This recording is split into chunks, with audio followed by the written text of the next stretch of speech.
Hello दोस्तों, आज हम आपको पास्ट कंटिन्यूअस टेंस के बारे में बताएंगे। लेकिन उससे पहले आपको हमारे इस चैनल को लाइक, शेयर और सब्सक्राइब करना होगा, क्योंकि आप वीडियो तो देखते हैं लेकिन हमारे इस चैनल को लाइक, शेयर और सब्सक्राइब नहीं करते हैं। आप हमारे इस चैनल को सब्सक्राइब जरूर करें ताकि हमारी आने वाली सभी वीडियो आप तक सबसे पहले पहुंचे। हम देखते हैं हम इसको पहचानेंगे कैसे। पहचानने के लिए पहचान हम अगर इसकी देखें तो हिंदी वाक्य के अंत में रहा था, रही थी, रहे थे,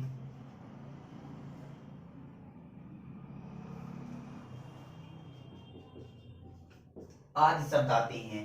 और अगर इसकी हेल्पिंग वर्ब की बात की जाए तो हेल्पिंग वर्ब में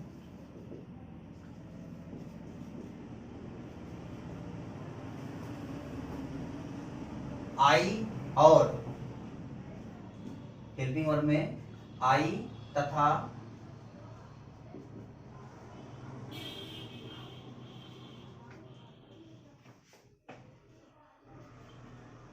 सिंगुलर सब्जेक्ट के साथ हम वाज का प्रयोग करते हैं। एवं अगर इसके अलावा कोई भी प्लूरल वर्ब मिलता है हमको तो हम उसके साथ वेयर का प्रयोग करते हैं। वेयर का प्रयोग करते हैं। वेयर को वर्ब के नाम से भी पढ़ा जाता है। तो हम देखते हैं आई और सिंगुलर सब्जेक्ट के साथ हम क्या करते हैं, वाज का प्रयोग करते हैं। एवं अगर कोई इसके अलावा कोई भी सब्जेक्ट हमको मिलता है तो हम उसके साथ वेयर का प्रयोग करते हैं। अब हम देखते हैं अगर हेल्पिंग वर्ब की बात की जाए, सॉरी वर्ब की बात की जाए, मेन वर्ब की बात की जाए इसमें, तो मेन वर्ब में हम आईएनजी का प्रयोग करते हैं, अर्थात वर्ब इनटू आईएनजी लिखते हैं। वर्ब के साथ हम आईएनजी को जोड़ते हैं। अब हम देखते हैं इसमें सिंपल सेंटेंस। सिंपल सेंटेंस की बात की जाए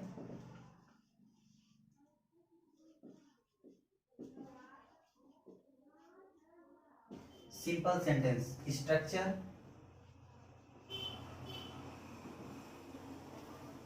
देखते हैं हम। सब्जेक्ट सबसे पहले लिखा जाएगा, उसके बाद हम वाज या वेयर का प्रयोग करेंगे। वाज या वेयर के बाद फिर वर्ब लिखेंगे और वर्ब में आईएनजी का प्रयोग करेंगे। उसके बाद ऑब्जेक्ट लिखेंगे, ऑब्जेक्ट के बाद हम ईटीसी का प्रयोग करेंगे। तो अब देखते हैं इसका एग्जांपल।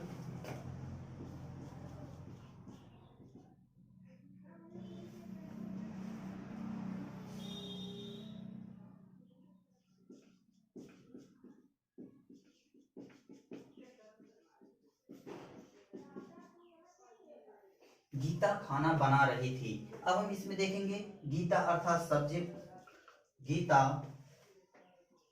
सिंगुलर है तो इसके साथ हम वाज का प्रयोग करेंगे। गीता वाज, कुक मानी खाना बनाना, तो कुकिंग लिखेंगे और कुकिंग फूड।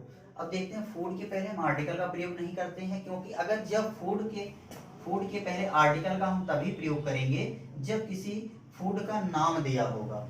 फूड जैसे दाल, चावल या फिर और किसी तरह के भोजन का अगर नाम दिया है तभी हम फूड के पहले आर्टिकल का प्रयोग करेंगे। अब निगेटिव सेंटेंस की बात की जाए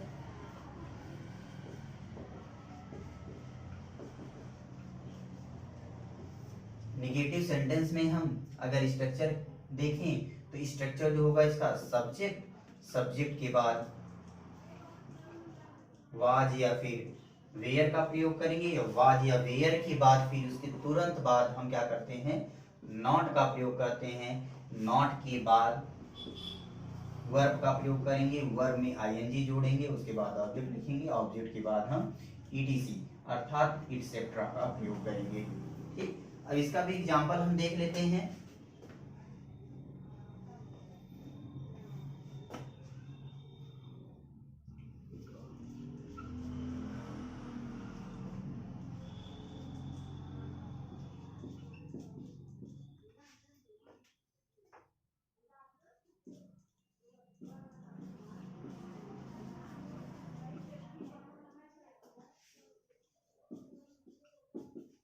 तुम अपना पाठ नहीं याद कर रहे थे। तुम अपना पाठ नहीं याद कर रहे थे, क्या लिखेंगे हम इसका अनुवाद, यू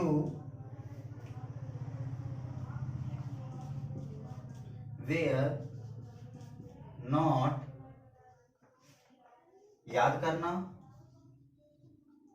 लर्न, लर्न में आईएनजी, लर्निंग अपना पार्ट, योर लेसन। ये हो गया हमारा निगेटिव।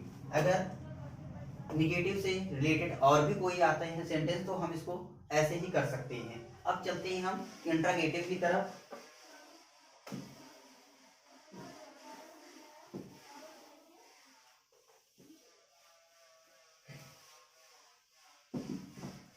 अगर इंट्रागेटिव की बात की जाए तो इंट्रागेटिव में हम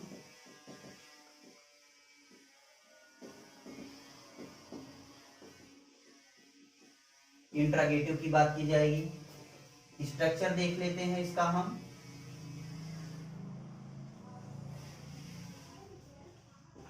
स्ट्रक्चर देख लेते हैं। स्ट्रक्चर में सबसे पहले हम सब्जेक्ट सहायक क्रिया को लिखते हैं, वाज या वेयर। सॉरी, ये इंट्रागेटिव ए का स्ट्रक्चर है जिसे हम सिंगल के नाम से जानते हैं। वाज या वेयर, सब्जेक्ट, सब्जेक्ट के बाद अगर नॉट आता है सेंटेंस में तो लिख देते हैं, नहीं तो ऐसे ही कटा रहने देते हैं उसको। उसके बाद वर्ब, वर्ब में आईएनजी।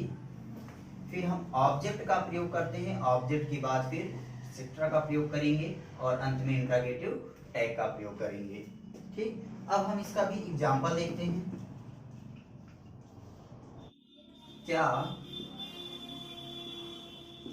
गाय घास नहीं खा रही थी?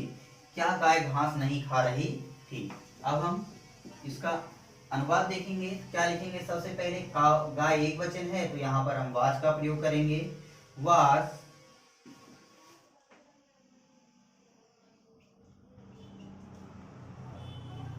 द काऊ। उसके बाद नॉट, ईट माने खाना, ईटिंग घास, ग्रास। इंट्रागेटिव टैग का प्रयोग करेंगे।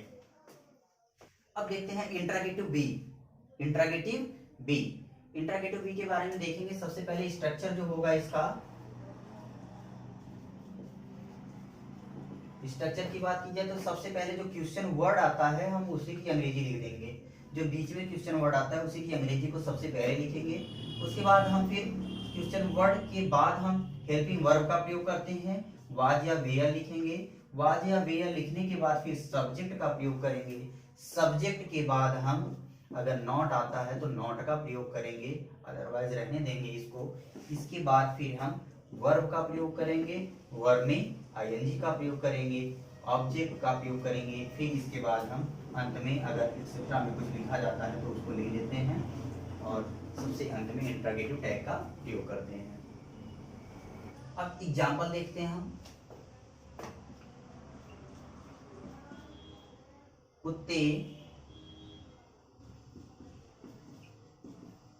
रात में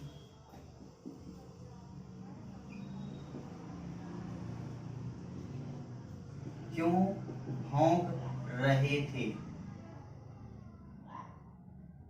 कुत्ते रात में क्यों भौंक रहे थे? अब हम इसका एग्जाम्पल ट्रांसलेशन देखेंगे क्या होगा। सबसे पहले क्यों आया है बीच में प्रश्नवाचक शब्द, सबसे पहले हम इसी की अंग्रेजी लिख देंगे, वाई। उसके बाद कुत्ते अर्थात बहुवचन है, वेयर का प्रयोग करेंगे, वेयर द डॉग्स। फिर उसके बाद बार्क, बार्क में ING, in the night, night के बाद हम इंट्रागेटिव टैग का प्रयोग करेंगे। अगर इसी तरह से पास्ट कंटीन्यूअस टेंस से संबंधित कोई भी एग्जाम्पल अगर आपको कहीं से भी मिलता है, किसी भी किताब से मिलता है, तो हम उसका अनुवाद कर सकते हैं।